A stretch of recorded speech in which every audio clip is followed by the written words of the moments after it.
When a fire starts in the UK, you pick up the phone and dial 999. But out here, in a war zone, in the middle of the desert, it's not so straightforward. For 34 years, Steve Bowden has been a Royal Air Force firefighter. An RAF firefighter is a special breed of individual, and we do the same as civilian firefighters, but our main focus is the rescue of aircrew, and that's what we do 24/7.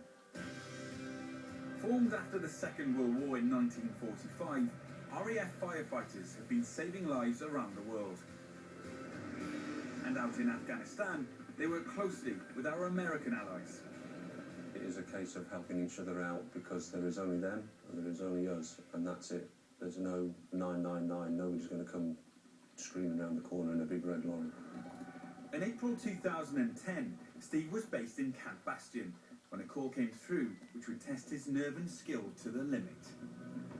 For that particular evening, I'd had my evening meal and was actually in the internet cabin making contact with home when one of our firefighters came and said, "You better come and have a look at this, boss." The fire had started in Camp Leatherneck, an American base located a couple of miles outside of Camp Bastion. And this is actually what Steve saw. The plume could be seen for about 2 miles or more. When you see that amount of smoke, you know that, as they say, it's a goer. It's a firefighter's worst nightmare because I had no idea what we were going into. After summoning his team, Steve was one of the first on the scene. There was an American colleague that I touched base with who was starting to give me information of what was in there, which went from dry goods, storage boxes, oxygen cylinders, which is petrol, oil and lubricants in containers, and stuff stacked on top of stuff. So not only is it that way, but it's up as well. A strong wind was developing quickly, turning the fire into an inferno.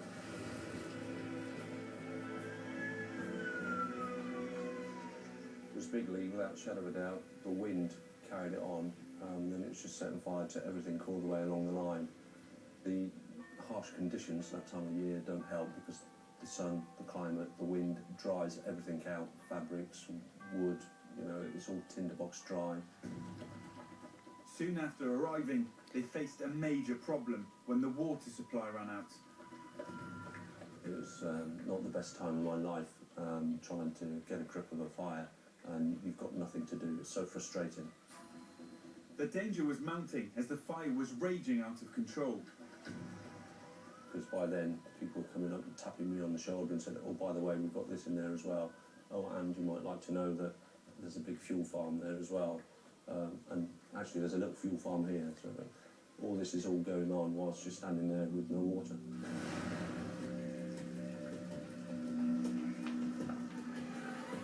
Finally, water arrived from nearby sources, but the danger to our troops on the ground was becoming an alarming reality.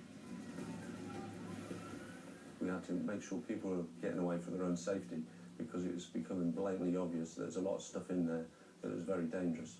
Tyres going up in the air and coming down next to the firefighters, as indeed with the oxygen cylinders exploding, going up in the air. You have no idea where they're going to land, which is frightening because whilst the fuel out of the 45-gallon drums will have gone, the 45-gallon drum itself actually weighs quite a lot. If that hits you on the knob, you know about it. 45 minutes later, another catastrophe struck. A 60-knot dust storm came through the whole area. You couldn't see your hand in front of your face. The wind then changed, and some of the accommodation which our American colleagues were in is tented accommodation, and that then started to catch fire as well, and people had to be evacuated. Areas that weren't on fire then sort of got themselves involved in fire by Mother Nature. And of course, you know, that wind was taking all the embers across Leatherneck and Bastion, and it became too dangerous to do anything. So we withdrew, which is, again, not an easy decision for any of us to take. There was certainly a moment when I knew it was beating us. You think, what now? What are they going to give me now? What's next? To have no water, a sandstorm, limited resources, I mean, it's three of your worst nightmares. But with the fire now covering the area of 3 football pitches, Steve had even bigger concerns. I can remember standing in the middle of the sandstorm by myself thinking, I don't know if I've got all my boys and girls here.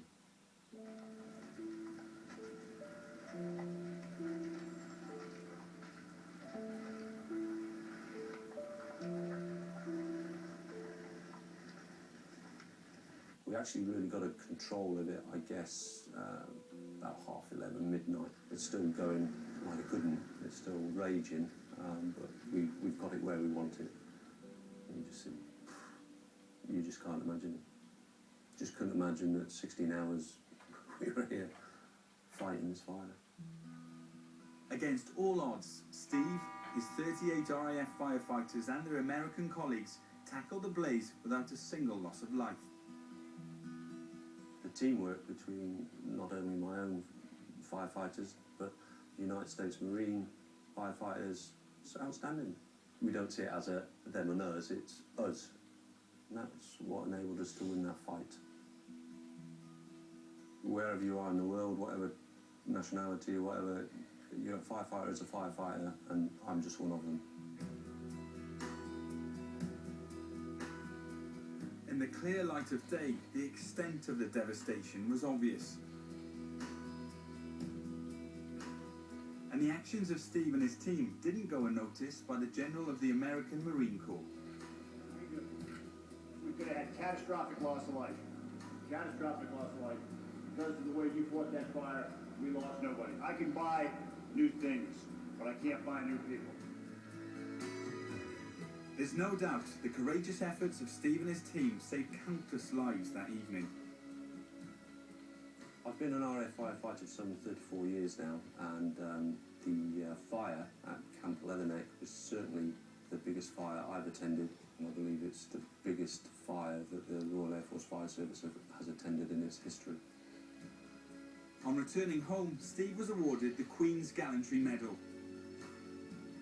I wear it with honour for not only those 38 people, but the RAF Fire Service as a whole, past and present.